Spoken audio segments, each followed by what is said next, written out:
Hello everyone! Ako nga pala si Binsoy Velasquez ng Imus Cavite, isa akong estudyante ng grade 12 HUMS o Humanities and Social Sciences. Ngayon, ating patutunguhan or ating malalaman ang iba't ibang mga kwento ng mga Pilipinong illustrator, Pilipinong mangguguhit at Pilipinong mga magsusulat para sa kabataan. Ngayon aking ikikwento sa inyo ang ilang mga kwentong pambata na sana inyong magustuhan, ano? At ating pagkatatandaan na kapag tayo lumalabas, lagi tayo magsasanitize para safe tayo, no? Tapos, para lagi tayong malusog, kailangan natin laging kumain ng mga gulay. So, kamusta naman kayo mga bata? Marahil, siguro yung ilan sa mga ikikwento ko dito, alam nyo na, no? So, ayan. So, para sa una nating kwento, Cheneline. Kwento ni Randy Garlitos, guhit o iniilustra ni Liza Flores.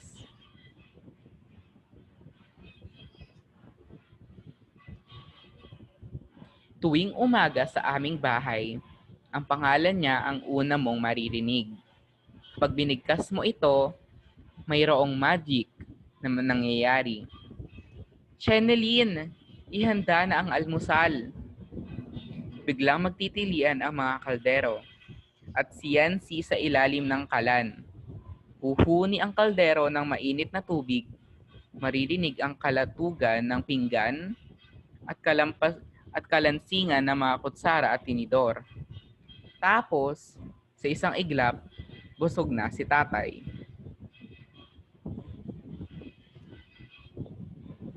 Cheneline, ang paligo ko, handa na ba? Biglang magsisindi ang ilaw sa loob ng banyo. Dadagundong ang tulo ng tubig sa balde. Maglilitawan ang mga sepilyo, sabon, shampoo at tuwalya. Tapos sa isang iglap, mabango at malinis na si kuya. Cheneline, ang damit ko sa eskwelahan. Biglang iinit ang plantsyang nakatago. Tatakpo ang kabayo na tangay ang lukot na palda at bulsa. Tapos sa isang iglap, unat ang lahat ng damit na ni ate. Cheneline, ang bahay. Dapat malinis na. Biglang magsisibangon at basahan at sabon. Magsasayawan ang mga bunot at walis. Tapos, biglang makintab at mabango ang buong bahay. Cheneline, laro na tayo. Biglang tatalbog ang mga bola at magsasalita ang manika. Magiging nanay ko siya sa bahay-bahayan. Magiging taya siya sa taguan. Tapos, paglingon ko, nakaupo siya. Natutulog. Bago ako matulog, ang pangalan pa rin niya ang maririnig. Kasi may magic ang pangalan niya.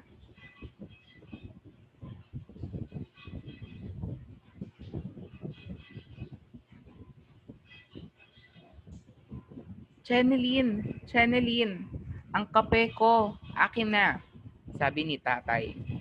Biglang maghahalo ang kape, asukal, at umuusok na tubig. Cheneline, ang sapatos ko, relo ko, nasaan na? Tanong ni kuya. Magsisilabas sa mga sapatos at relo mula sa kung saan. Cheneline, ang isusuot ko, ihanda mo na, tili ni ate. Magrarampahan naman ang mga pantalon, palda, blusa at medyas. Cheneline, ang pinagkainan hugasan mo na, utos ni nanay. Magsisiliko na ang mga plato, platito, kutsara at tinidor.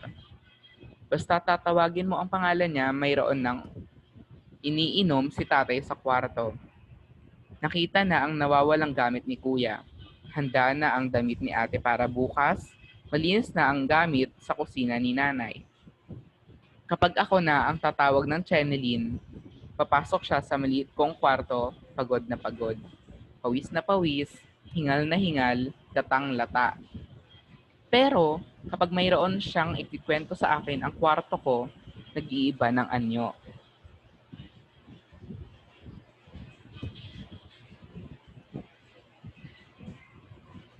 Nagiging dagat ito kapag kami ay mga sirena. Nagiging kastilyo ito kapag kami ay mga prinsesa. Kaming dalawa ni Cheneline ang laging bida sa marami niyang kwento. Tapos tulog na kaming dalawa.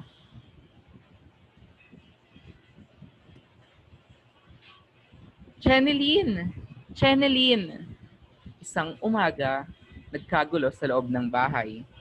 Ilang beses nang tinawag ang pangalan niya pero walang nangyayari kailanman o mga magic. Cheneline! Cheneline! Sabi ni tatay. Cheneline! Cheneline! Tanong ng kuya. Cheneline! Cheneline! Sigaw ng ate. Cheneline! Cheneline! Utos ng nanay ko.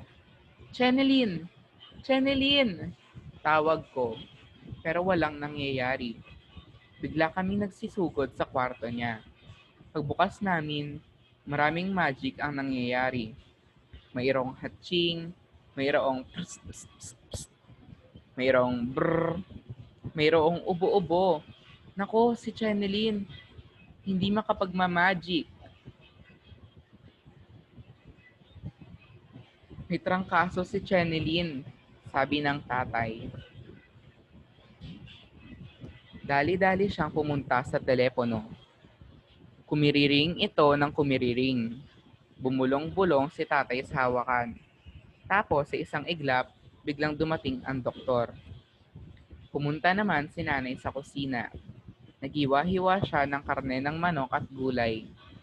Hinugas-hugasan niya ang mangga at dalanghita.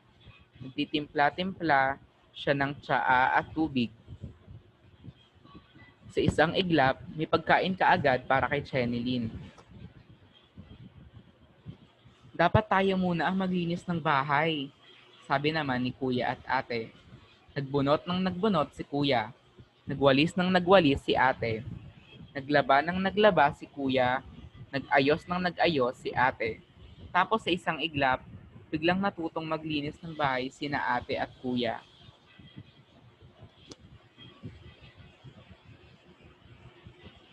Para makapagpahinga si Cheneline, nagkwento naman ako ng nagkwento.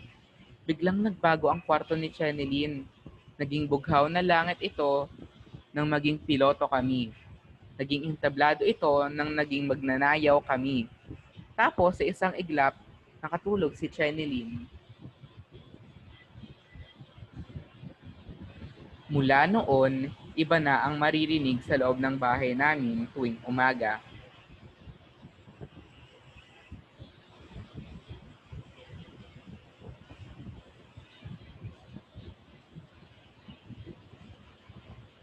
Ayun lang at tapos na. Sana may natutunan kayo or sana may mga naisip kayo or may mga na-realize kayo sa kung ano nga ba ang ibig sabihin ng istoryang Cheneline, Cheneline.